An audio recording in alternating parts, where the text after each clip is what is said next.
Assalamualaikum warahmatullahi wabarakatuh. Waalaikumsalam warahmatullahi wabarakatuh. Asyhadu an la ilaha illallah wa asyhadu anna Muhammadar Rasulullah. Tapi saya sendiri makhluk dan Ibu-ibu, marilah kita bersyukur kepada Allah. Hari ini kita diberi nikmat sehat, kita bisa bertemu. Terima kasih ibu-ibu bisa datang menghadiri acara pemimbasan budaya positif yang insya Allah akan disampaikan oleh saya sendiri, oleh Dini Trisanti. Mudah-mudahan nanti apa yang saya sampaikan bisa menjadi satu pembelajaran yang membuat sekolah kita minimal menjadi sekolah yang lebih baik, dan yang besar adalah pendidikan kita menjadi pendidikan yang juga lebih baik. Mari kita bersyukur kepada Allah semua. Yang kedua kalinya adalah salam dan salawat kepada Nabi besar Nabi Muhammad SAW. Mudah-mudahan kita semua nanti mendapatkan syafaat. Amin. Ibu-ibu, hari ini sebelum dimulai saya menyampaikan pemimbasan, saya mengharapkan kepada ibu-ibu untuk berdiri sejenak. Kita akan menyanyikan lagu Indonesia Raya.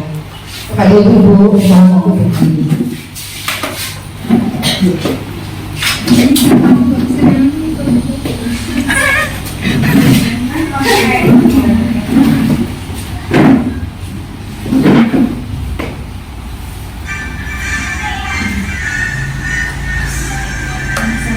Indonesia tanah airku, tanah tumpah darahku. Di sanalah aku berdiri, jadikanku ibuku. Indonesia kebangsaanku, bangsa dan tanah airku. Marilah kita berseru, Indonesia bersatu. Hiduplah tanahku, hiduplah negeriku, bangsaku, rakyatku semuanya. Bangunlah jiwanya, bangunlah badannya untuk Indonesia Raya. Indonesia merdeka, merdeka, tanahku, negeriku yang ku cinta. Indonesia merdeka, merdeka, hiduplah Indonesia Raya. Indonesia merdeka, merdeka, tanahku, negeriku yang ku cinta. Indonesia merdeka, merdeka, hiduplah Indonesia Raya. Terima kasih, silakan duduk kembali. Baik ibu-ibu, kita mulai dengan pemimbasan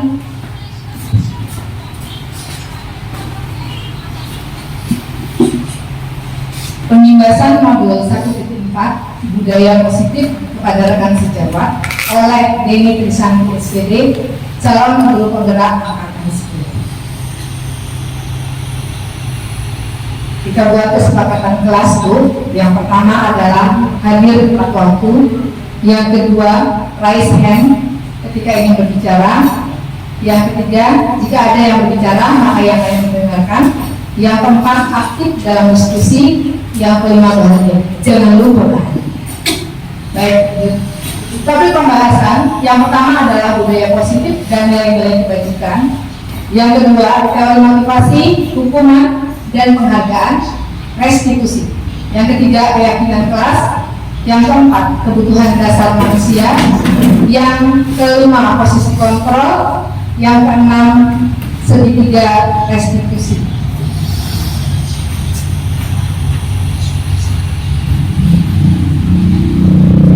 Disiplin positif dan nilai-nilai kebajikan universal. Perubahan paradigma belajar. Ya, ada kegiatan kognitif di sini. Sebelah kanannya, sebelah kirinya, baik. Kita berhadapan-hadapan dengan teman-teman. Anda, teman Anda, sebelah-sebelahan melakukan kegiatan cobalah buka. Anda adalah A, sebelahnya yang sebelah kiri dari Anda adalah A, yang sebelah kanan adalah B. Coba Anda bayangkan, seandainya Anda yang sebelah A adalah menyimpan sesuatu yang sangat berharga di dalam kepala tangan Anda, kemudian Anda perlu menjaga benda tersebut sekuat tenaga Anda karena begitu pentingnya bagi kehidupan Anda. Tugas Anda yang sebelah B adalah mencoba dengan segala cara untuk membuka kepala tangan Anda. Teman Anda B boleh membujuk, boleh menghardik, boleh mengintimidasi, boleh memarahi, menggoda, menggelitik, bahkan menawari Anda uang agar Anda bersedia membuka kepala tangan Anda. Coba kita coba. Sebelah sini Ibu Nurul yang tutup dan Ibu Indah yang mencoba merayu Nurul dengan caranya. Kemudian Bu Indah yang tutup tangannya dan Bu Leni yang coba untuk membuka tutupan tangan kepala tangan dari Bu Indah. Sebelah situ Ibu Astuti yang mengepalkan tangannya dan Ibu A yang berusaha sekuat tenaga untuk membuka kepala tangannya. Ibu Leni yang mengepalkan tangannya dan Ibu Sutarmi yang mencoba membuka kepala tangannya. Boleh dikritik dan boleh dimarah, boleh dihadik, boleh diiming-imingi. Monggo, bagaimana caranya supaya bisa membuka kepala tangan? Bisa nggak? Ya, bisa. Aku kulit ya. Aku goda sama membuka tangan. Ayo Bu, coba.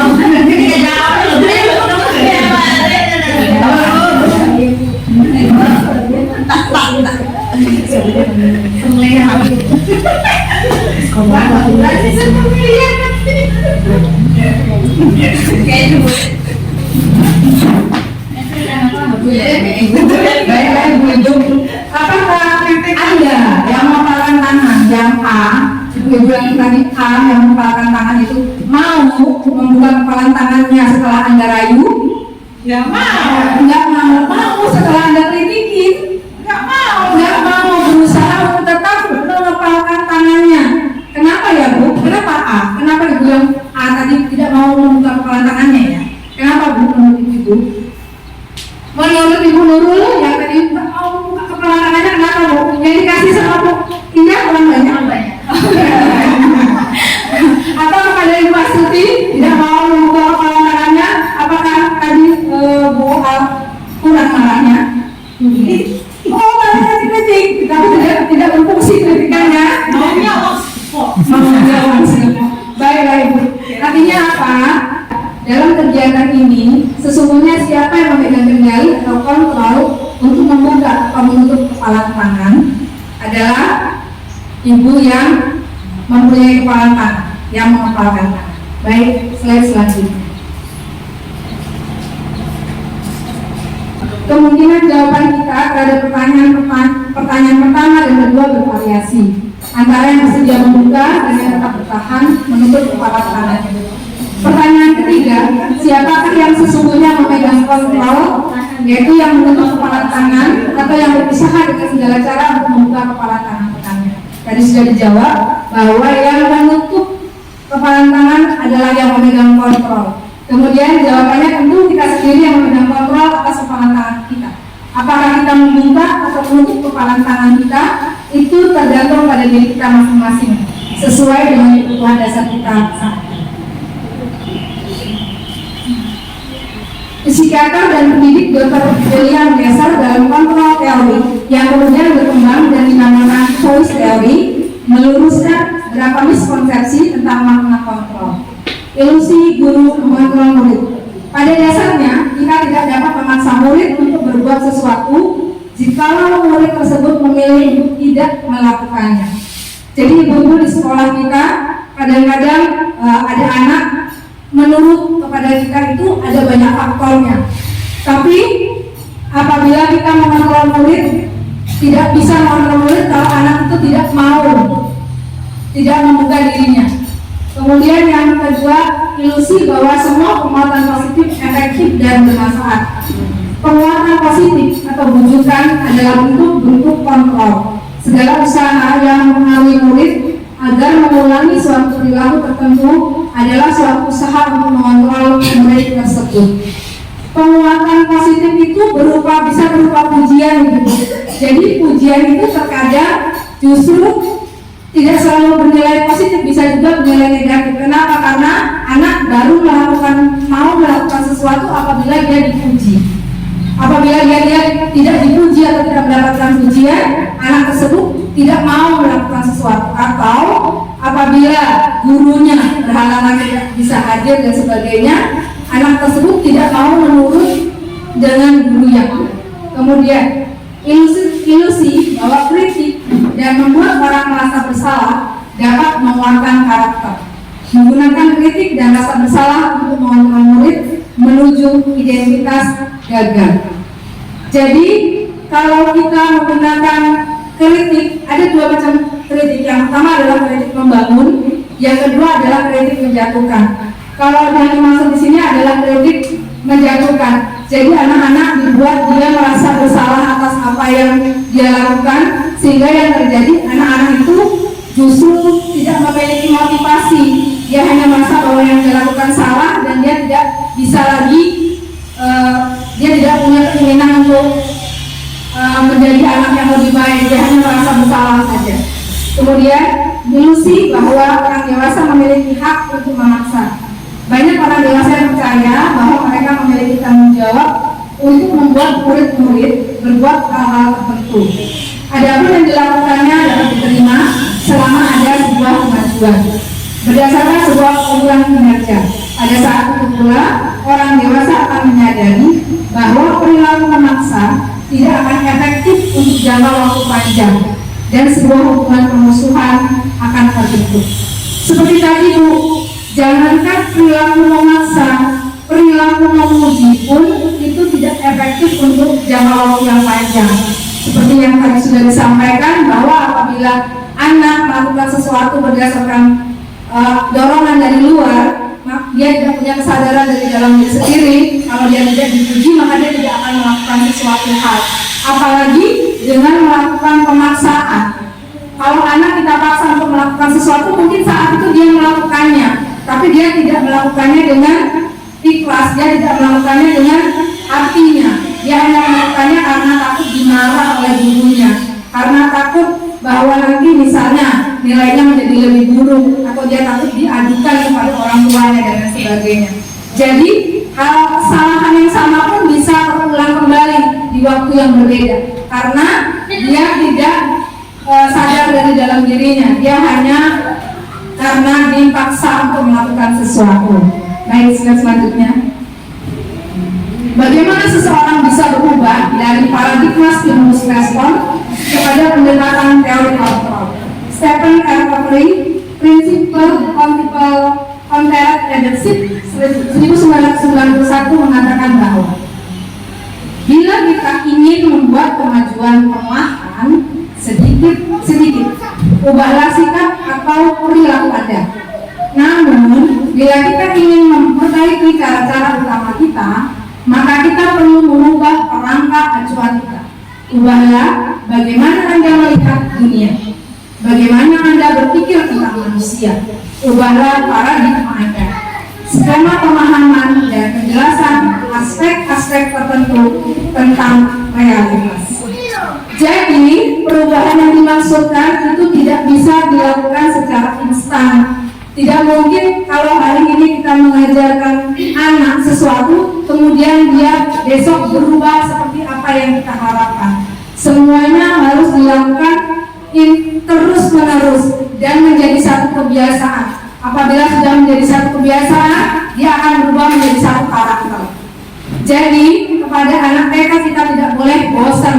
Setiap kali kita selalu mengucapkan salam, meskipun mungkin di awal dia tidak menjawab salam kita, setiap ketemu kita tetap selalu mengucapkan salam. Ketika berpisah pun kita tetap selalu mengucapkan salam, sehingga dia menerimanya bahwa itu menjadi satu kebiasaan yang dia lakukan sehari-hari, kemudian akan menjadi karakter dirinya.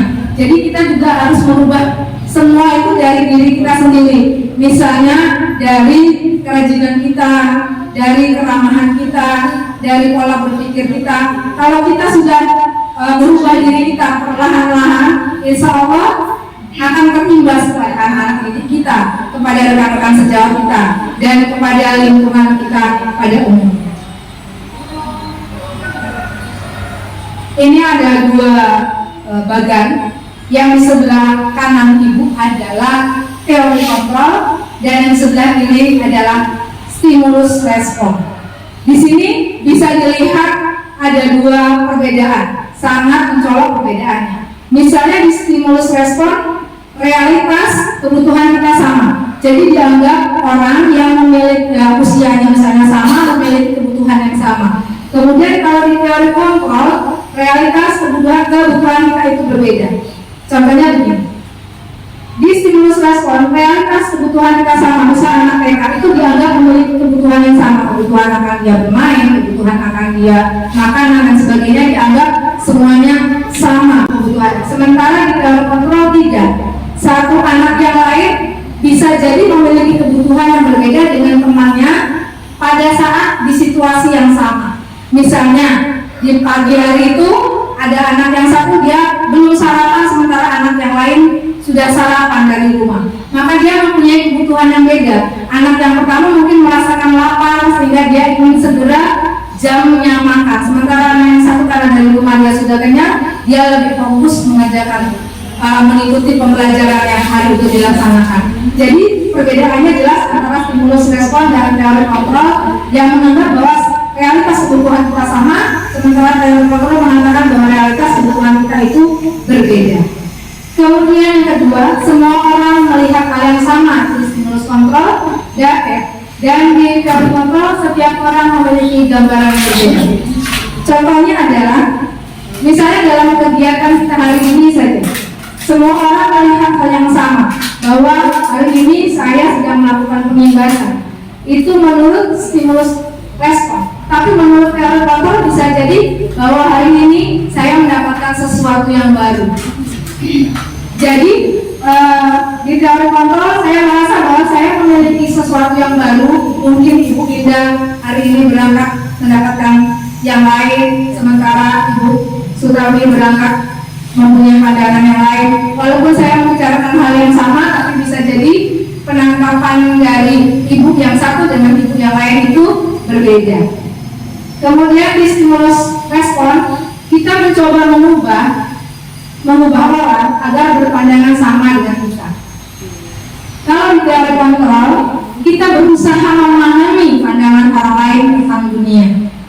Jadi sangat berbeda ya ketika di stimulus kontrol dan di teori kontrol.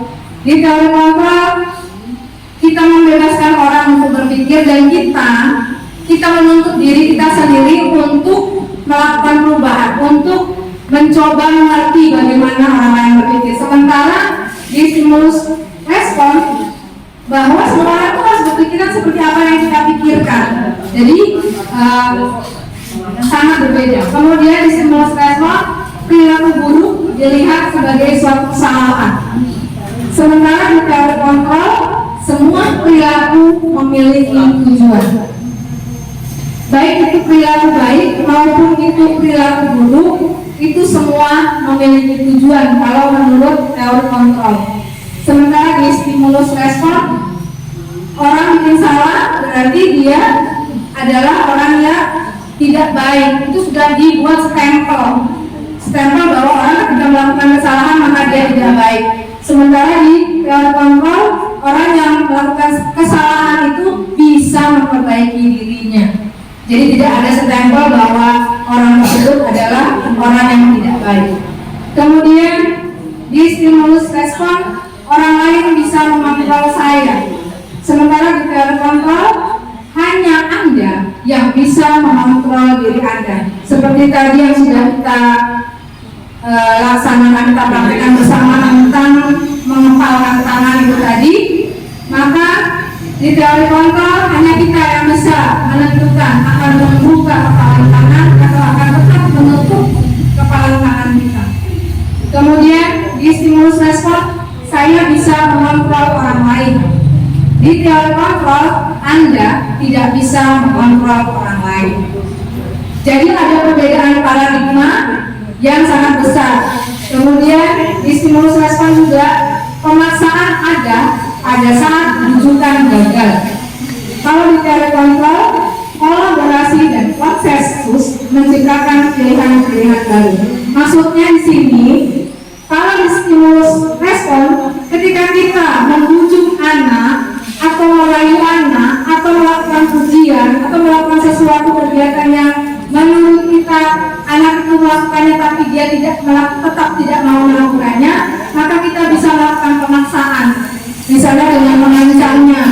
Nanti saya bilang ibu mulu kalau kamu tadi hari ini begini, atau kita memaksa nanti teman-temannya semua dapat bintang loh, kamu tidak. Nah seperti itu di stimulus respon. Sementara di teori kontrol ada kolaborasi. Jadi anak itu ditanya apa maunya. Ketika kita meminta dia melakukan sesuatu, kemudian dia tidak mau melakukannya, yang dilakukan oleh guru adalah berkolaborasi dengan anak itu. Dia akan menanyakan kepada anak itu kenapa dia tidak mau melakukannya, dan anak itu akan memberikan alasan kan kenapa dia tidak melakukannya. Dan kita sebagai guru harus mengikuti maunya anak dan membuat kejadian yang langsung, maksudnya membuat perintah yang hampir sama yang dilakukan, yang anak itu mau melakukannya dengan hati yang rela. Kemudian di stimulus respon, model berpikir menang atau kalah. Seperti tadi, model berpikirnya menang atau kalah, sementara di dalam kontrol model berpikir menang, win-win. Kalau di stimulus respon, tadi sudah disebutkan anak berbuat salah, berarti dia tidak baik, menang atau kalah. Ketika dia mau melakukan tugas, berarti dia anak yang baik, menang. Ketika dia tidak melakukan tugas, berarti dia anak yang kalah, seperti itu. Sementara di teori kontrol tidak semuanya harus menang. Ketika anak mau melaksanakan tugasnya, berarti memang menang. Ketika anak tidak mau melaksanakan tugasnya, kita melakukan kolaborasi, dia melakukan tugas yang lain, dia tetap menang. Baik, ibu-ibu sepertinya sudah bosan, kita bikin acara ice break dulu sebentar. Ibu-ibu boleh berdiri, hadap-hadapan dengan teman sebelah. Apa maju ke depan boleh? Nah, hadap ke saya dulu. Tangannya ke atas ya Bu. Ya, oke. Hadap kanan ya, semuanya. Tetap dengan tangan yang lebih lah. Oke. Hadap ke kiri, hadap lagi ke saya, tangannya tetap gembira. Hadap berhadapan sekarang. Berhadapan tetap gembira. Kemudian hadap lagi ke saya. Terus pegang pundak teman sebelumnya. Pijat.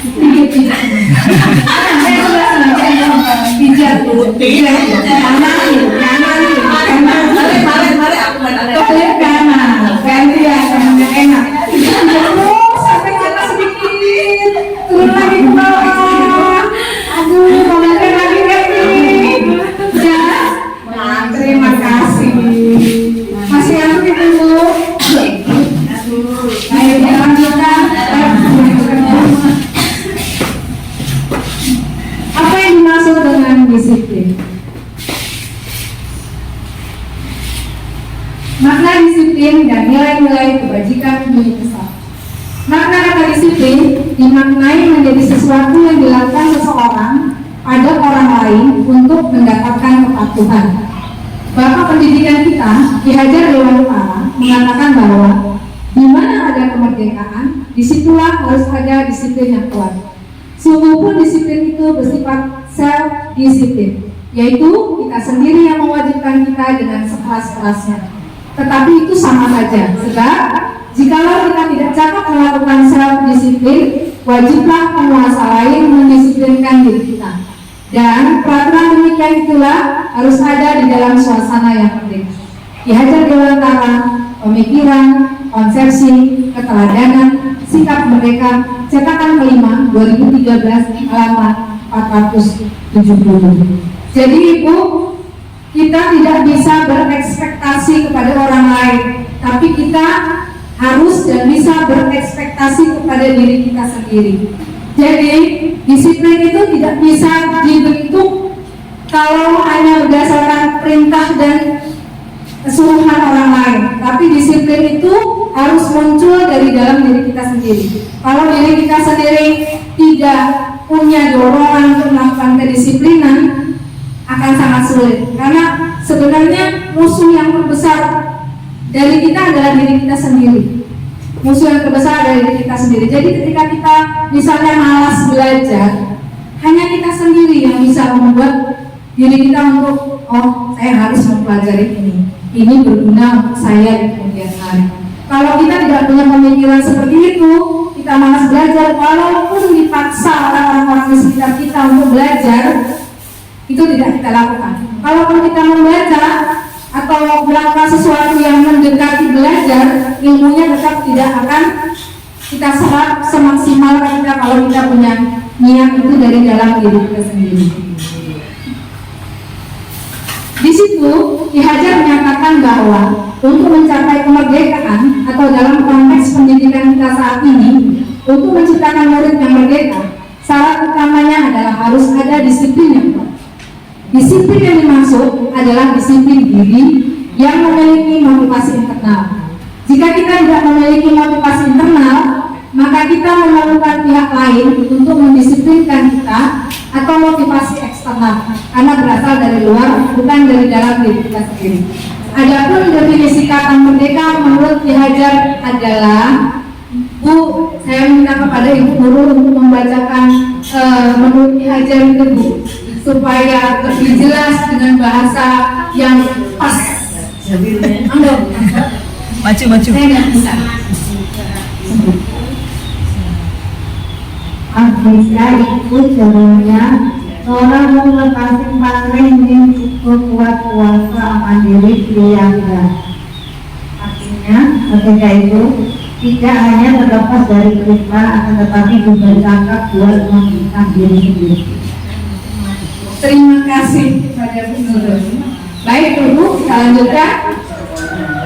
Sebagai pendidik, tujuan kita adalah menciptakan anak-anak yang memiliki disiplin diri, sehingga mereka bisa berperilaku dengan mengacu pada nilai-nilai kebajikan universal dan memiliki motivasi intrinsik, bukan ekstrinsik. Seperti yang sudah dibahas tadi, bahwa motivasi yang terbesar dan terbaik adalah motivasi intrinsik, motivasi yang berasal dari dalam diri sendiri. Ketika mengikuti CGP, kita harus memiliki motivasi yang besar dari diri kita sendiri. Kalau cuma didorong, disuruh sama sekolah-sekolahnya untuk ikut CGP, dalam perjalanannya nanti ibu-ibu bisa saja mundur atau ibu stres. Tapi kalau dari dalam diri sendiri bahwa saya pasti bisa, ketika orang lain bisa, saya juga bisa.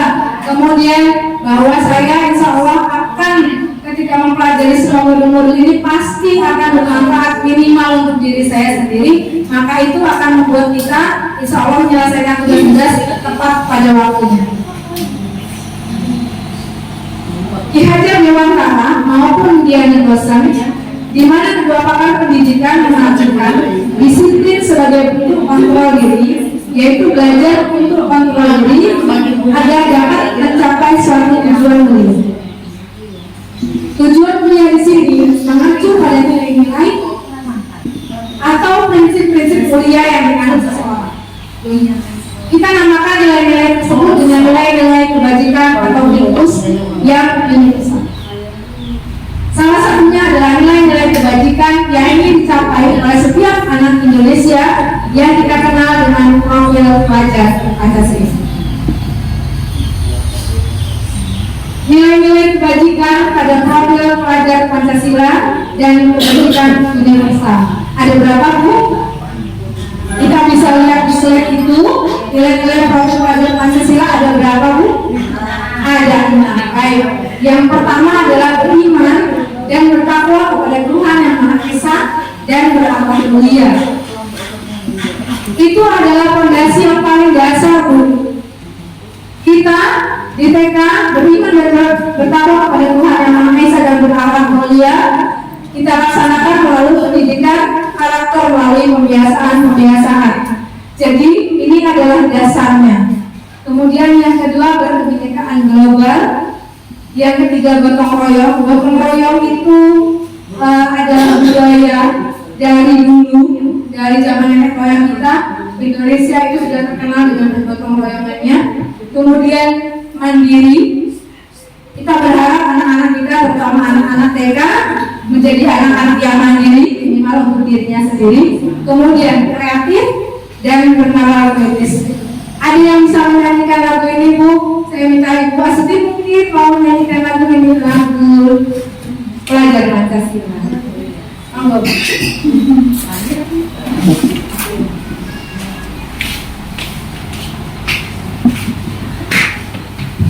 Terima kasih atas kesempatannya.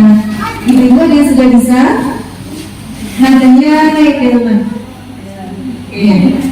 Belajar Pancasila, beriman dan bertakwa kepada Tuhan Yang Esa dan berakhlak mulia, berkebinekaan global, gotong royong mandiri, kreatif dan bernalar kritis, kreatif dan bernalar kritis. Sudah ya Bu ya?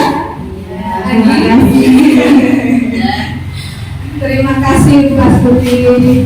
Baik, kita lanjutkan ya Bu. Teori motivasi, hukuman dan penghargaan, kemudian restitusi. Teori motivasi ada 3 teori motivasi perilaku manusia. Di antaranya pertama, untuk menghindari ketidaknyamanan atau hukuman. Yang kedua, untuk mendapatkan imbalan atau penghargaan dari orang lain. Yang ketiga, untuk menjadi orang yang mereka inginkan dan menghargai diri sendiri dengan nilai-nilai yang mereka percaya. Tujuan dari disiplin positif adalah menanamkan motivasi yang ketiga pada murid-murid kita, yaitu menjadi orang yang mereka inginkan dan menghargai diri sendiri dengan nilai-nilai yang mereka percaya. Ketika murid-murid kita memiliki motivasi tersebut, mereka telah memiliki motivasi intrinsik yang berdampak jangka panjang. Motivasi yang tidak akan terpengaruh pada adanya hukuman atau hadiah. Mereka akan tetap berperilaku baik dan berlandaskan nilai-nilai kebajikan karena mereka ingin menjadi orang yang menjunjung tinggi nilai-nilai yang mereka hargai. Yang pertama, dimotivasi perilaku manusia untuk menghindari ketidaknyamanan atau hukuman sebenarnya masih ada, masih bisa kita lihat di keseharian. Tapi dia bukan merupakan pihak. Contoh misalnya, ada seorang guru misalnya Ibu A, dia berangkat pagi hanya karena dia tidak nyaman kalau dia berangkat ada siangan atau telat, dan dia juga tidak mau mendapatkan pandangan atau nilai yang buruk, mungkin dari wali murid atau mungkin dari atasannya atau mungkin dari anak-anaknya. Dia berangkat pagi bukan dengan kesadaran yang ketiga, tapi dia berangkat pagi hanya karena dia ingin merasa dirinya nyaman dan dia menghindari hukuman. Itu ada juga yang seperti itu. Kemudian yang kedua, untuk mendapatkan imbalan atau penghargaan dari orang lain. Imbalannya bisa berupa pujian. Misalnya dengan ibu A itu rajin loh, berangkat sekolahnya tidak pernah terlambat misalnya, atau ibu A itu rajin sekali misalnya kebersihan kelas dan sebagainya. Tapi dia melakukan itu semua bukan karena kesadaran diri, tapi hanya karena ingin mendapatkan pujian dari orang lain. Dan yang ketiga ini sebenarnya adalah pilihan yang paling baik, yaitu agar kita menyadari bahwa diri kita sendiri itu harus menjadi baik terlebih dahulu sebelum kita membuat orang lain menjadi baik. Diri kita sendiri dulu harus memberi contoh yang baik sebelum kita menyuruh orang lain melakukan sesuatu hal. Hukuman dan penghargaan. Tindakan terhadap suatu pelanggaran pada umumnya berbentuk hukuman atau konsekuensi. Restitusi adalah proses menciptakan kondisi bagi murid untuk memperbaiki kesalahan mereka, sehingga mereka bisa kembali pada kelompok mereka dengan karakter yang lebih kuat. Goseng 2004. Restitusi juga merupakan proses kolaboratif yang mengajarkan murid untuk mencari solusi untuk masalah mereka dan membantu murid berpikir tentang orang seperti apa yang mereka inginkan dan bagaimana mereka harus memperlakukan orang lain. Jason Gosen 1996. Ada perbedaan antara hukuman dan konsekuensi. Perbedaan di hukuman adalah aturan. Jadi ketika seseorang melanggar peraturan itu maka akan dihukum. Sementara di konsekuensi adalah kita berbicara dulu. Apabila ada kesalahan ini, kita berhenti dulu, berkolaborasi dulu. Apabila seseorang misalnya terlambat 10 menit, maka hukumannya akan dilakukan apa? Itu kita sepakati dulu bersama. Jadi perbedaan antara hukuman dan konsekuensi, hukuman itu ditentukan oleh satu pihak, biasanya atasan atau sesuatu yang lebih tinggi. Jadi hukumannya begini, ketika terlambat hukumannya menulis saya tidak akan terlambat lagi, misalnya sampai 100 kali atau dan sebagainya, itu ditentukan sepihak. Kemudian sementara konsekuensi sudah mengerti bahwa ketika saya nanti berangkat sekolah terlambat, maka saya harus apa? Sudah dibahas dulu sebelumnya. Jadi itu perbedaan mendasar antara hukuman dan konsekuensi. Di bawah ini suatu gambaran perbedaan antara hukuman, konsekuensi, dan restitusi itu sendiri. Jadi hukuman yang tadi sudah disampaikan bahwa dia harus orang tiba-tiba menentukan dia ngapain, misalnya terlambat berarti kamu harus balik dari lapangan 5 kali misalnya. Itu membentuk identitas gagal. Sementara konsekuensi disiplin yang menggunakan praktek konsekuensi atau restitusi itu membentuk identitas sukses.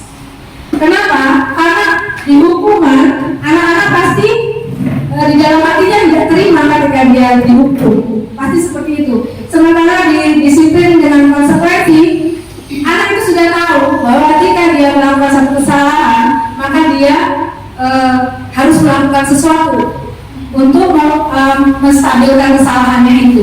Jadi anak sudah mengetahui harus bertanggung jawab, belajar bertanggung jawab ketika dia melakukan kesalahan.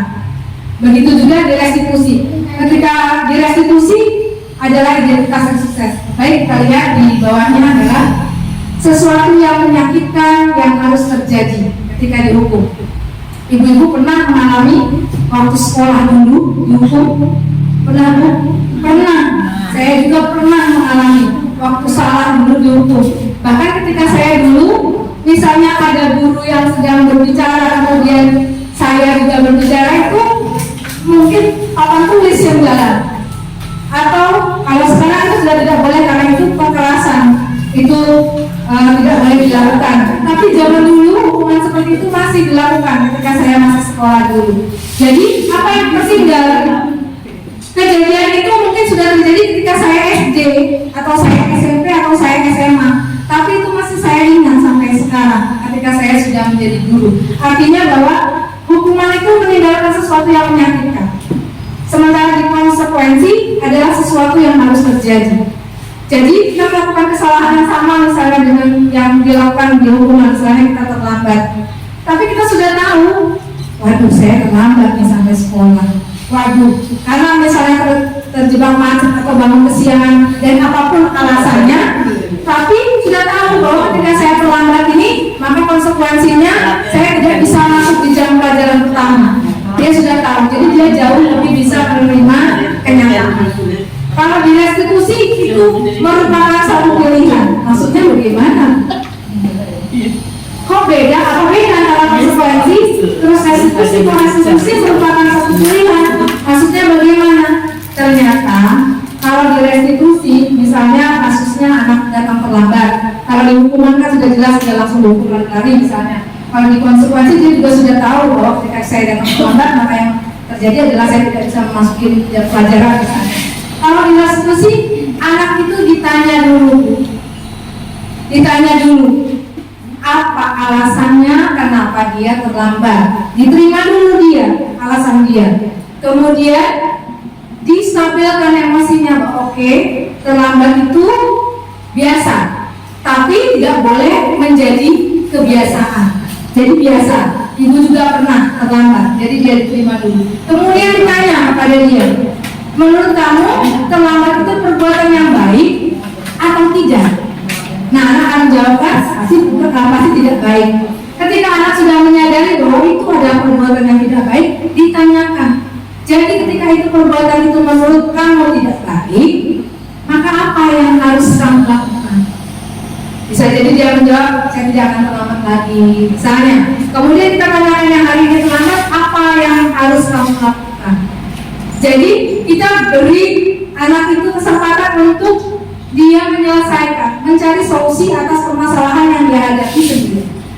Kemudian dilanjutkan yang kedua, ketika hukuman menjadi tidak nyaman untuk murid atau anak untuk jangka waktu yang panjang seperti yang tadi.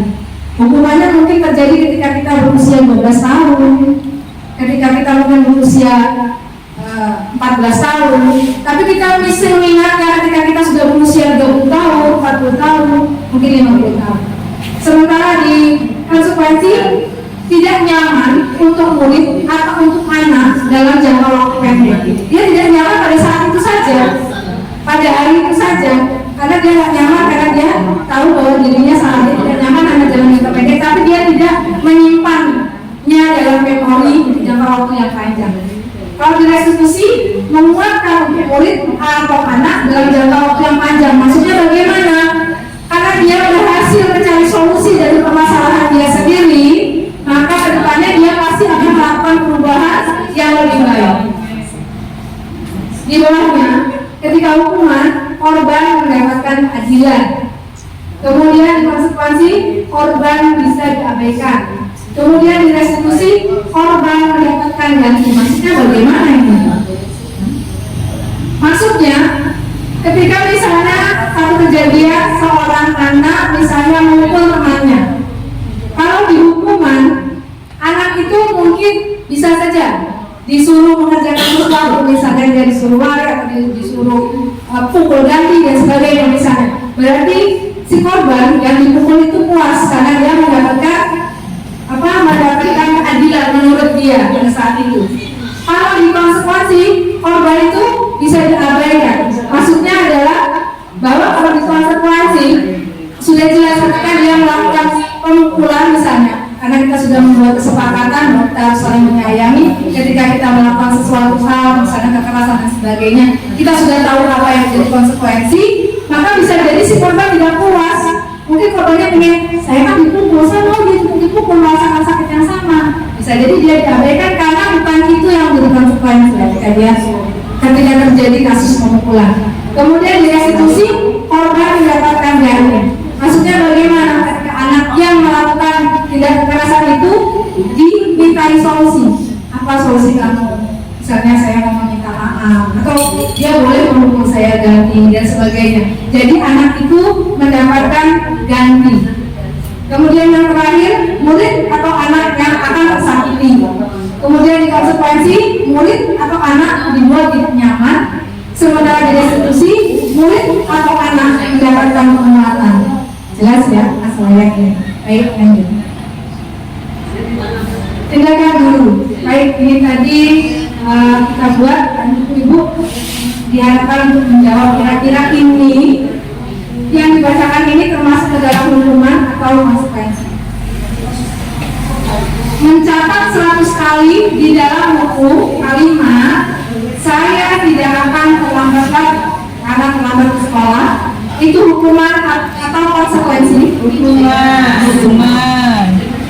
Mari mengelilingi lapangan basket 2 kali karena terlambat hadir di sekolah, hukuman atau konsekuensi? Hukuman. Murid diminta untuk push up 15 kali karena tidak menggunakan masker ke sekolah, hukuman atau konsekuensi? Hukuman. Menggantikan kertas tugas teman yang telah dicoret-coret, itu hukuman atau konsekuensi? Konsekuensi. Membersihkan tumpahan air di meja tulis karena tersenggol ketika saat belajar, hukuman atau konsekuensi? Konsekuensi. Murid disuruh untuk tidak mengenakan sepatu seharian di sekolah karena tidak menggunakan sepatu hitam, hukuman atau konsekuensi. Hukuman. Lari mengelilingi lapangan basket 2 kali karena terlambat 10 menit untuk pelajaran PJOK, hukuman atau konsekuensi. Konsekuensi. Baik, di sini kita bisa lihat mana yang hukuman dan mana yang konsekuensi. Tapi untuk kasus yang terakhir, lari mengelilingi lapangan basket 2 kali karena terlambat 10 menit untuk pelajaran PJOK, itu bisa menjadi hukuman sekaligus bisa menjadi konsekuensi. Apa bedanya?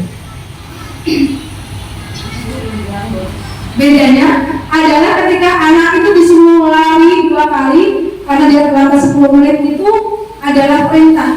Jadi belum ada kesepakatan sebelumnya.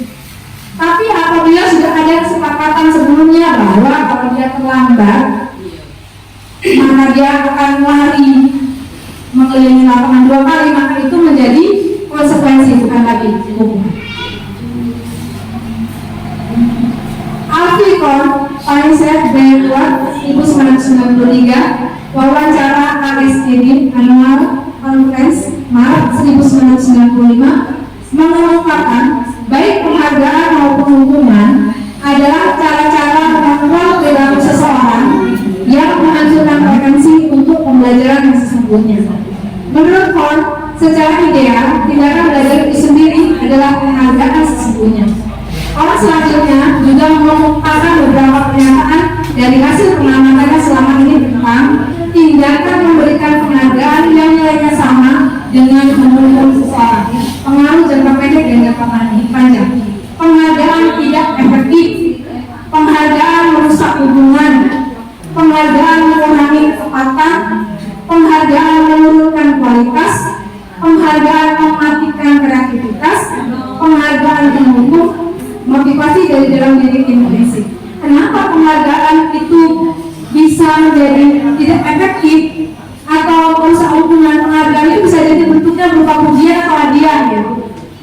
Kenapa itu bisa berubah menjadi tidak efektif?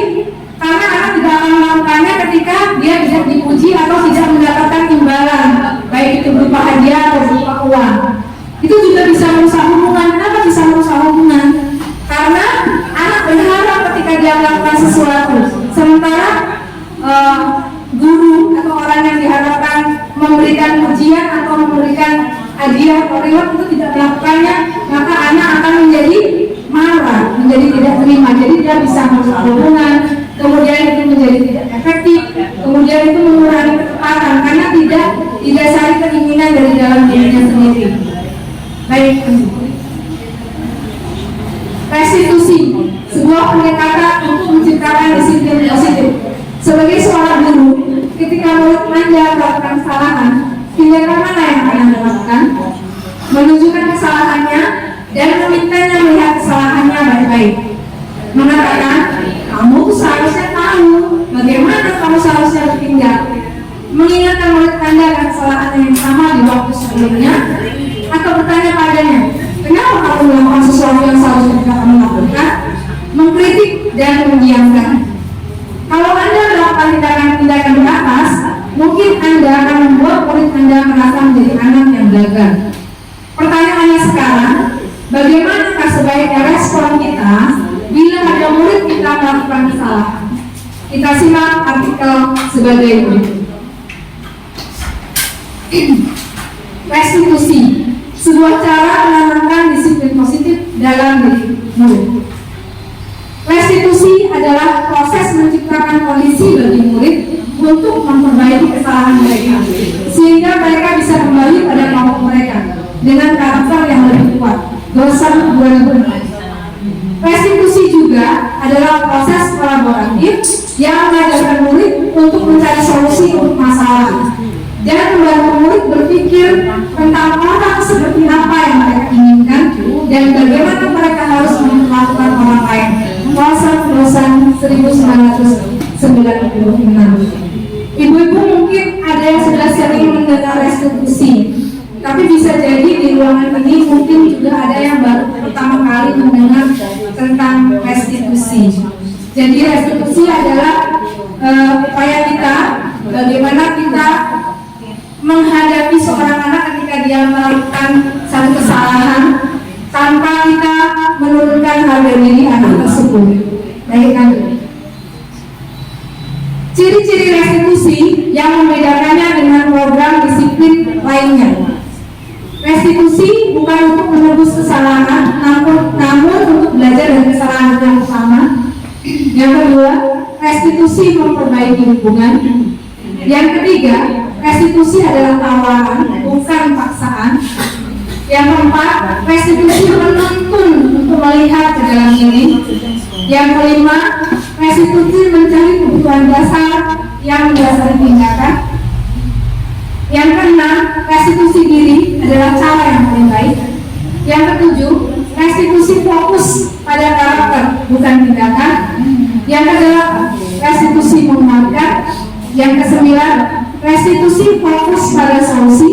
Yang kesepuluh, restitusi mengembalikan murid yang berbuat salah pada kelompok. Inilah ciri-ciri restitusi. Restitusi inilah ciri-cirinya.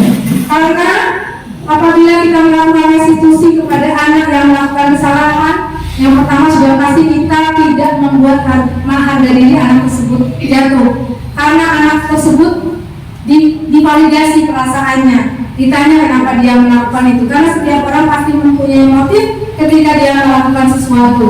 Kemudian ditanyakan apakah yang dia lakukan itu benar atau salah, biar dia sendiri yang mencari solusi dari kesalahan yang dia lakukan. Jadi inilah restitusi yang 10 poin tentang restitusi yang membedakannya dengan konsekuensi dan hukuman.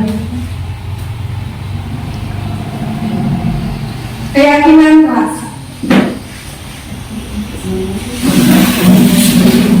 Keyakinan kelas, nilai-nilai keselamatan atau kesehatan yang kita sebut sebagai suatu keyakinan, yaitu nilai-nilai kebajikan universal yang disepakati secara tersirat dan tersurat, terlepas dari latar belakang suku, negara, bahasa maupun agama. Nilai-nilai kebajikan bahwa menekankan pada keyakinan seseorang akan lebih memotivasi seseorang dari dalam atau secara internal. Jadi keyakinan kelas ini kita buat bersama-sama dengan anak-anak dalam bentuk kesepakatan kelas, yang kemudian kesepakatan itu kita tuangkan sesuai dengan kreativitas guru dan anak-anak. Kemudian nanti akan ditempelkan di dinding supaya anak-anak selalu mengingat tentang keyakinan kelas dan kesepakatan kelas yang sudah mereka buat. Demikian, lanjut. Contoh keyakinan kelas ini dibuat sendiri oleh anak-anak TK, kemudian keyakinan kelas itu kemudian ditandatangani oleh mereka dalam bentuk stempel oleh anak-anak kecil karena mereka belum bisa membuat tanda tangan dalam bentuk stempel dan sebagainya. Kemudian keyakinan kelas itu ditempel di dinding yang bisa mereka lihat dengan jelas, misalnya mereka pulang dan datang selalu melihat itu, sehingga ketika anak melakukan satu kesalahan, kita tinggal menunjukkan keyakinan kelas. Jadi anak-anak sudah tahu konsekuensi dan kita tinggal melakukan restitusi. Kebutuhan dasar manusia. Kebutuhan dasar manusia ini ada 5. Kebutuhan dasar manusia ada 5. Yang pertama adalah kebutuhan bertahan hidup. Kebutuhan bertahan hidup atau survival adalah kebutuhan yang bersifat fisiologis untuk bertahan hidup, misalnya kesehatan, rumah, dan makanan. Kebutuhan primer ya Ibu. Kebutuhan fisiologis sebagai bagian dari proses reproduksi, termasuk kebutuhan untuk tetap bertahan hidup. Komponen psikologis pada kebutuhan ini meliputi kebutuhan akan perasaan aman. Jadi Ibu, kebutuhan di sini adalah kebutuhan bertahan hidup adalah kebutuhan primer, kebutuhan yang semua kita makhluk hidup membutuhkannya, baik itu anak kecil maupun orang yang sudah dewasa. Kemudian yang kedua, kebutuhan akan kasih sayang dan rasa diterima, kebutuhan untuk diterima. Kebutuhan ini dan 3 kebutuhan berikutnya adalah kebutuhan psikologis, kebutuhan untuk disayangi dan diterima, meliputi kebutuhan akan hubungan dan koneksi sosial, kebutuhan untuk memberi dan menerima kasih sayang, dan kebutuhan untuk merasakan menjadi bagian dari suatu kelompok. Kebutuhan ini juga meliputi keinginan untuk tetap terhubung dengan orang lain, seperti dengan keluarga, pasangan hidup, teman kerja, binatang peliharaan, dan kelompok di mana kita tergabung. Karena kita manusia adalah makhluk sosial.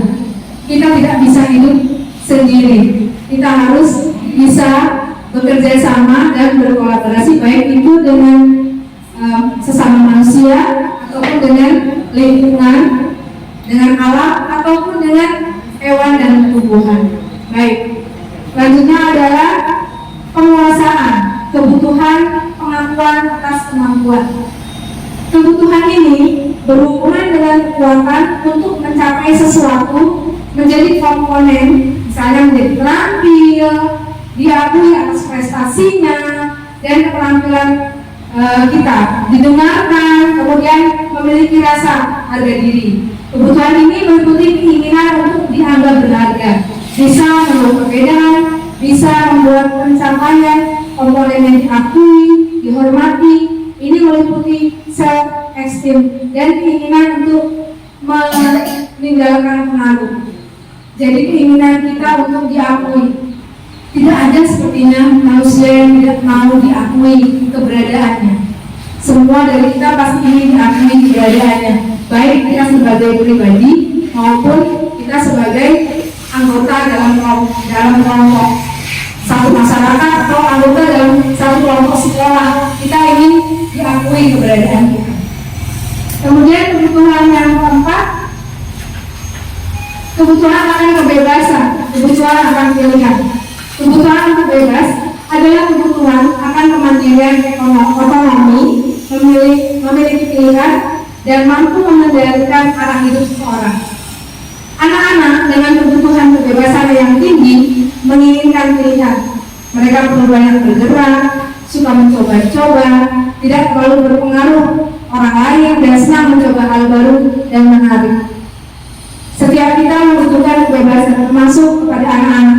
Jadi apabila di sekolah itu masih melakukan pembelajaran yang tidak berpihak kepada murid, jadi masih menggunakan metode ceramah, kemudian masih menggunakan anak-anak harus duduk sopan, tangannya di atas meja, mendengarkan, nggak boleh melakukan gerakan sedikit pun, maka itu artinya kita telah merebut salah satu kebutuhan mereka akan kebebasan. Jadi anak-anak itu memang mereka itu suka mencoba sesuatu yang baru, mereka mungkin berlari-lari karena memang ada banyak cara anak belajar, bisa melalui, ada yang belajarnya melalui audio, cukup dengan mendengarkan, walaupun dia berlari-lari tapi dia mendengarkan, maka dia dengan dirinya menguasai misalnya. Atau ada anak yang harus dengan visual, dia harus melihat benda-benda yang menarik baru dia bisa menerima pembelajaran. Kemudian ada juga dengan kinestetik. Jadi kita tidak boleh membuat anak pokoknya harus duduk sopan, diam, anteng, dengan guru, tangannya dilipat.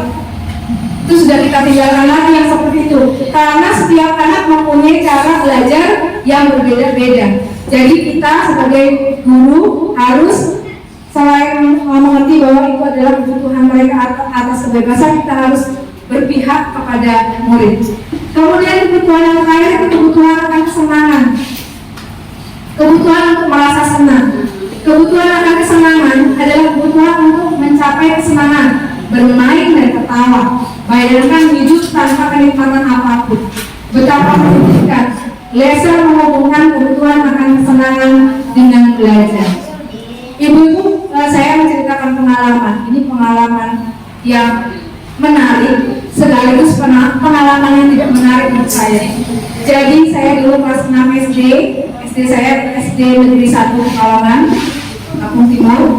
Itu guru saya, nama beliau ada Pak Waso, ada almarhum beliau.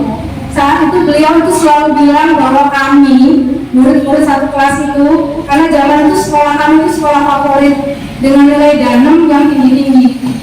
Pak Wasu selalu bilang bahwa kami itu akan menjadi beban untuk sekolahan, karena kami pasti tidak bisa mengalahkan 6 atau danem kakak-kakak kelas kami. Setiap hari kami selalu dibilang bahwa kalian ini dalam tanda kutip tidak pintar dan sebagainya. Itu ditanamkan oleh Pak Wasu. Itu adalah kejadian tidak menariknya. Kejadian menariknya adalah saat kami bermain di luar, kami itu membuat grup. Jadi ketika kita main taplak, main apa-apa, itu hanya boleh maju siapapun yang bisa menjawab pertanyaan. Jadi ada satu teman namanya Alpia namanya teman saya itu, dia akan membacakan buku. Misalnya Kutak Suka Soma diciptakan oleh Acung. Maka yang bisa menjawab dia boleh bermain duluan. Itu cara kami belajar dulu. Dan sampai pada satu ketika kami itu buku itu nggak bisa lagi digunakan, kami harus beli buku baru. Kenapa? Karena sudah bingung milih siapa yang duluan masuk.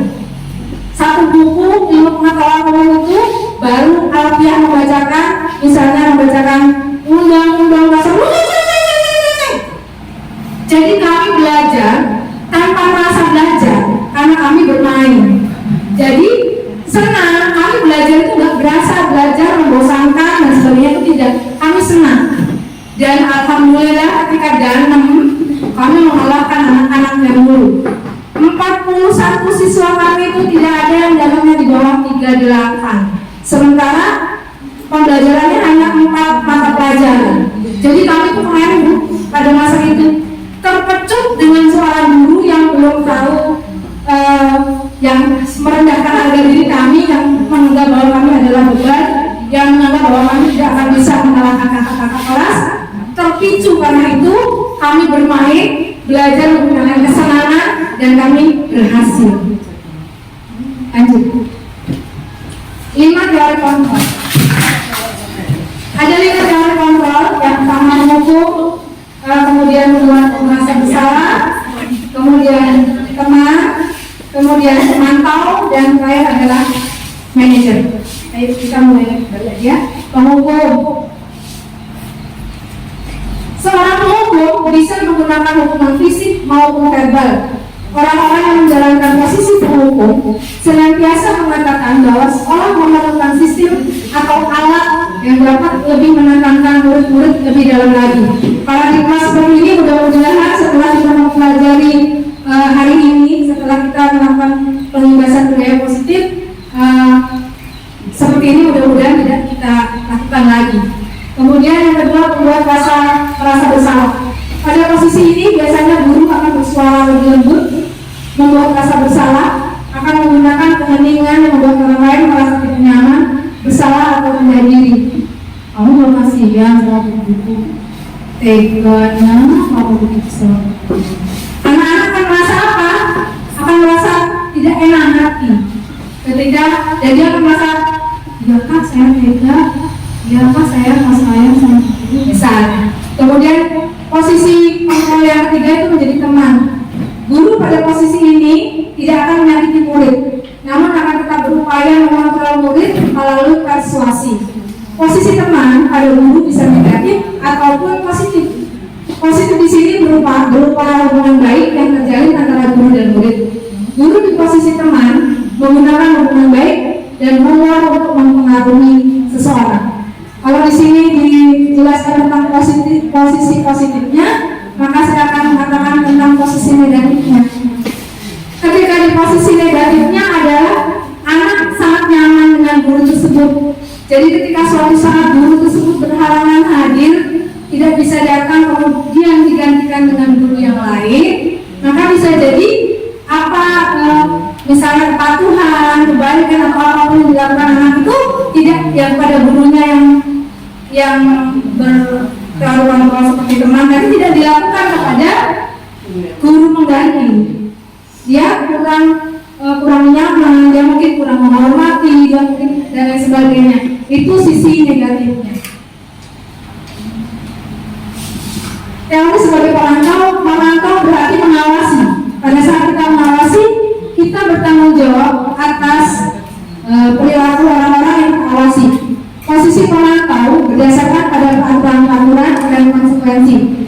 dengan menggunakan sanksi atau konsekuensi. Kita dapat memisahkan hubungan pribadi kita dengan murid sebagai seseorang yang menjalankan posisi pemantau. Kalau di TK, posisi pemantau itu misalnya ketika anak-anak sudah mulai selesai mengerjakan tugas, kita bisa siapa tadi yang sudah selesai, siapa yang masih belum, yang sudah selesai misalnya siapa yang mau mendapatkan bintang dan sebagainya. Itu adalah ketika dia memilih sebagai guru sebagai pemantau. Kemudian guru sebagai manajer.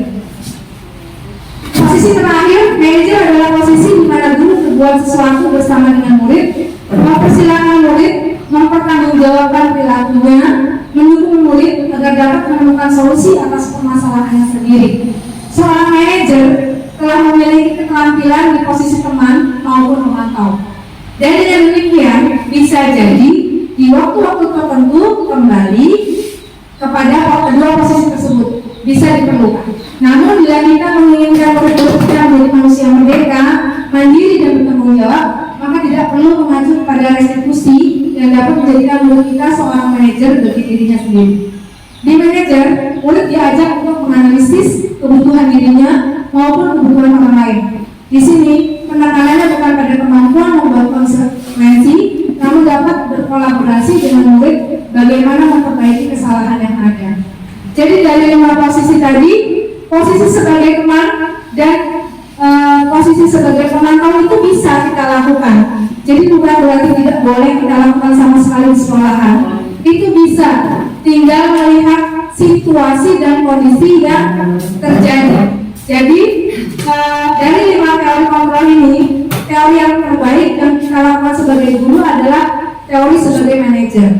Tapi tetap saja kita bisa kembali menjadi dalam kontrol atau sebagai pemantau. Nah, ini pernyataan-pernyataan. Saya kecewa sekali dengan kamu. Siapa yang mengatakannya adalah orang yang membuat dengan teori yang membuat rasa bersalah. Saya kecewa sekali sama kamu. Kamu gak kasihan sama saya. Kamu tega ya sama saya. Atau yang kedua, kamu tidak pernah benar melakukannya. Itu penghukum. Langsung menjudge. Kamu tidak pernah benar melakukannya. Apa yang kamu lakukan ini salah. Ini gak benar ini. Itu penghukum. Kemudian, ayolah lakukan demi ibu atau bapakmu. Ini posisi sebagai teman. Jadi anak-anak melakukan sesuatu itu karena faktor ekstrinsi. Kemudian yang apakah kamu mau mendapatkan bintang hari ini? Itu posisi sebagai pemantau. Bagaimana kamu bisa menyelesaikan masalah ini? Itu posisi sebagai manajer. Kamu selalu yang terakhir. Baik. Segitiga restitusi. Segitiga restitusi.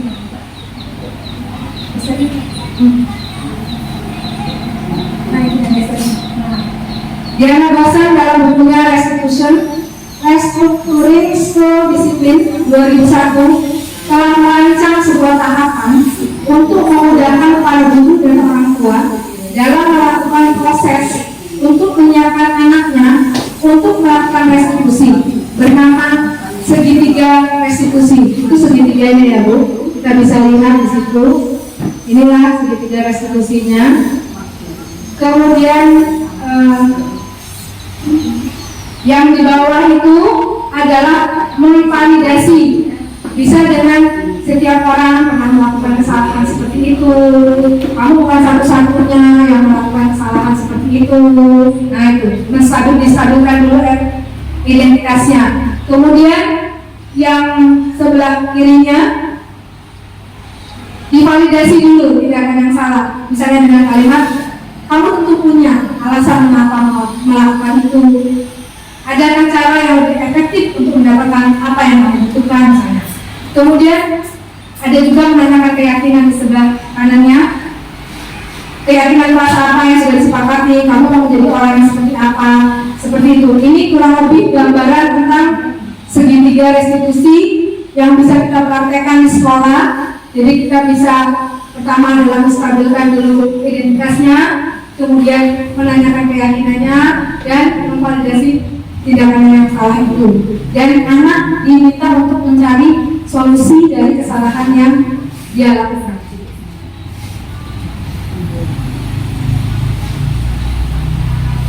Menstabilkan identitas adalah bagian dasar dari segitiga bertujuan untuk mengubah identitas anak dari orang yang gagal karena melakukan kesalahan menjadi orang yang sukses. Anak yang melanggar peraturan karena sedang mencari perhatian adalah anak yang sedang mengalami kegagalan. Dia mencoba untuk memenuhi kebutuhan dasarnya, namun ada benturan. Kalau kita mengkritik dia, maka kita akan tetap membuatnya dalam posisi gagal. Jadi kita menstabilkan identitasnya dengan mengatakan bahwa kesalahan yang dilakukannya juga bisa dilakukan oleh orang lain. Jadi bukan hanya dia sendiri yang bisa melakukan kesalahan.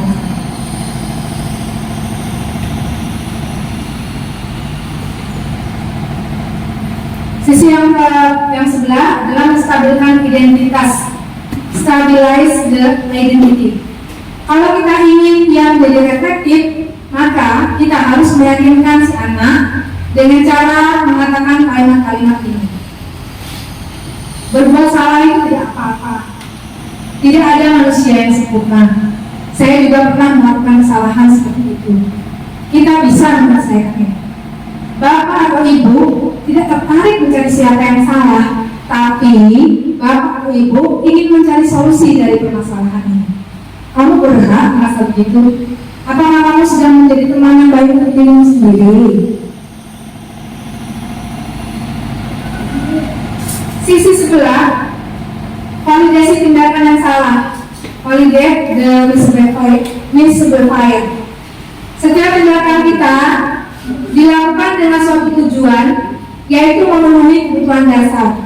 Kalau kita memahami kebutuhan dasar apa yang mendasari sebuah tindakan, kita akan bisa menemukan cara-cara paling efektif untuk memenuhi kebutuhan tersebut. Menurut teori Paul, semua tindakan manusia, baik atau buruk, pasti memiliki maksud atau tujuan tertentu. Kemarin pada saat kegiatan Google ada pembelajaran tentang studi kasus, kemudian kebetulan saya diberi satu pertanyaan yang di luar dari studi kasus yang menanyakan tentang seorang anak yang mencuri di rumahnya, kemudian dipukuli sama orang tuanya, tapi ternyata di sekolahan melakukan hal yang sama. Apa yang harus dilakukan? Artinya bahwa ketika hukuman kalau bentuk hukuman fisik atau bentuk hukuman verbal itu tidak bisa merubah satu anak. Ternyata yang harus kita lakukan adalah yang pertama, kita cari dulu apa dia motifnya. Motif dia mencuri. Setiap anak ketika melakukan satu kesalahan, seperti contoh yang tadi ada misalnya dia mencuri, motifnya apa? Ada yang motifnya dia menginginkannya, misalnya mainan yang dia ingin, atau makanan dia ingin, atau uang dia ingin membeli sesuatu, makanan atau mainan. Atau ada juga anak yang punya motif hanya iseng. Dia ambil dan pindahkan ke tempat lain, kemudian dia senang ketika melihat temannya itu bingung, atau senang ketika melihat temannya itu menangis. Jadi banyak motifnya itu kita gali dulu motifnya, kemudian kita validasi, kita tanya dulu sama anak tersebut apa yang dilakukan itu benar apa tidak. Kalau seandainya mainannya atau uangnya atau sesuatu yang menurut dia berharga itu hilang dari orang, bagaimana perasaannya? Kemudian terakhir akan bertanya apa solusinya ketika dia sudah mengambil milik orang dan sebagainya, apa yang harus dia lakukan? Karena kita merugikan orang lain, apa yang harus dilakukan? Misalnya kemudian solusi dari anak tersebut misalnya jangan lupa bantu bu, kita bantu digantinya misalnya dengan oke, kalau begitu bisa menabung sama bu guru, uang jajan itu berapa, sebagian dikumpulkan, nanti kalau sudah cukup kita ganti uang temanmu yang dicuri. Jadi kalau anak itu sudah ditanyai kemudian dia sadar perbuatannya salah tanpa melakukan pemukulan atau hukuman verbal yang tidak baik, insya Allah anak itu akan berubah dengan sendirinya karena dia memiliki kesadaran dari dalam diri. Validasi tindakan yang salah. Seorang guru yang memahami teori kontrol pasti akan mengubah pandangannya dari teori stimulus respon ke cara berpikir proaktif yang mengenali tujuan dari setiap tindakan adalah kamu bisa melakukan lebih buruk dari ini ya.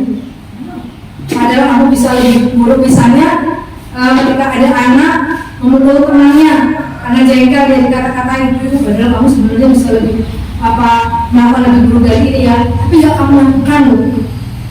Kamu hebat, sampai di sini aja batasnya. Tapi kemudian kamu pasti punya alasan mengapa melakukan hal itu tadi sudah.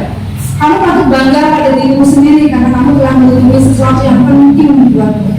Kamu boleh mempertahankan sikap itu, tapi kamu harus menambahkan sikap yang baru. Jadi ketika dia misalnya tadi memukul temannya, kamu boleh, tapi sebaiknya tambahkan dengan kalimat kalau bisa tidak melakukan itu. Kamu kan bisa melakukan dengan cara baik, misalnya menegur dengan cara yang baik-baik, tidak harus memukul teman dan sebagainya.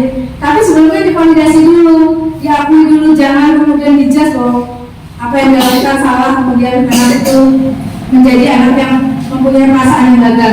Tapi diakui dulu keberadaannya untuk kemudian diarahkan, dituntun untuk tidak melakukan hal itu, untuk merubah pilihannya menjadi sesuatu hal yang lebih baik. Menanyakan keyakinan, jalur kontrol menyatakan bahwa kita pada dasarnya termotivasi secara internal.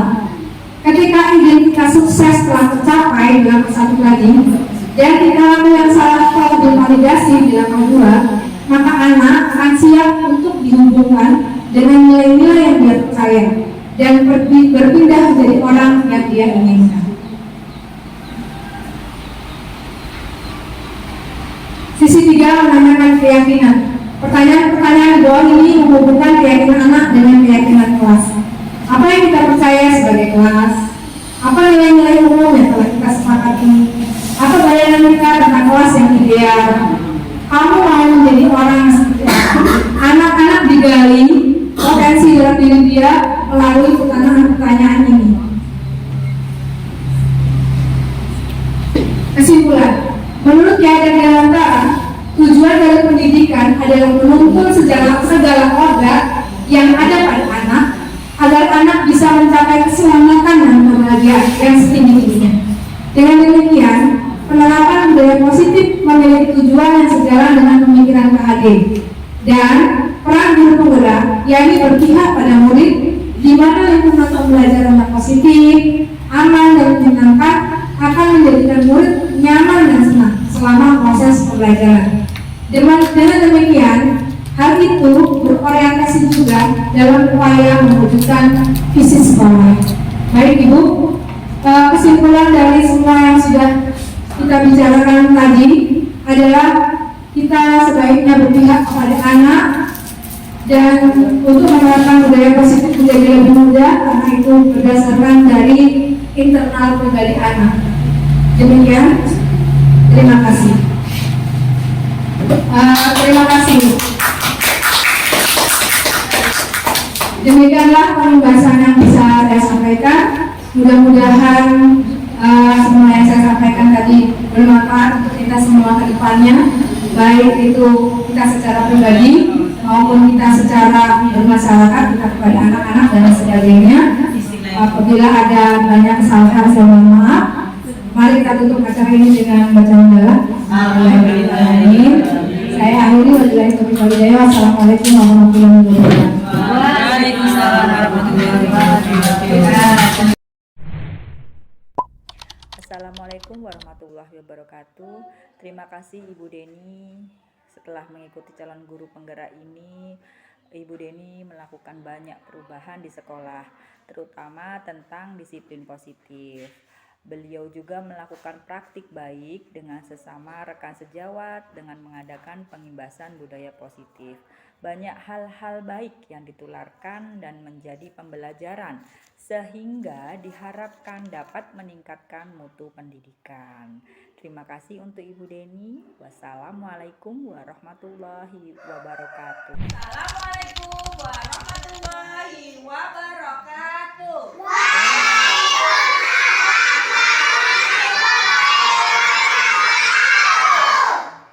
Anak-anak, hari ini Ibu Guru sengaja kumpulkan anak-anak karena kita akan berdiskusi bagaimana caranya supaya kelas kita ini menjadi bersih, nyaman, aman, tertib, dan disiplin. Nah anak-anak, Bu Guru mau tanya, kalau kelas kita itu bersih, itu apa sih yang dirasakan anak-anak?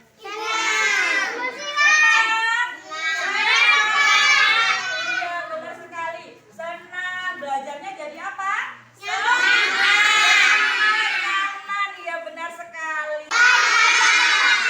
Kita hari ini, ya benar. Kita hari ini akan membuat kesepakatan keyakinan kelas di kelas kita ya. Caranya, yang pertama Bu Guru mau tanya, anak-anak, supaya kelas kita bersih, apa yang dilakukan anak-anak? Ada yang punya ide?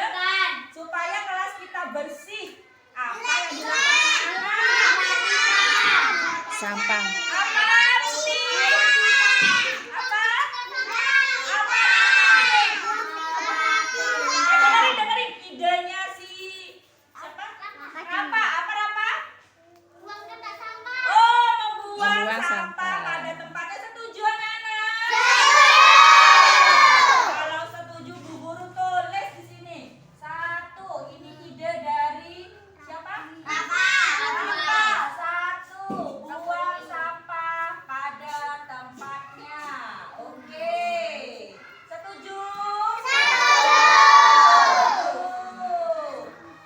Tidak ada yang berantem, terus nggak ada yang olok-olok. Itu kita harus bagaimana ya sama teman ya? Idenya Ra?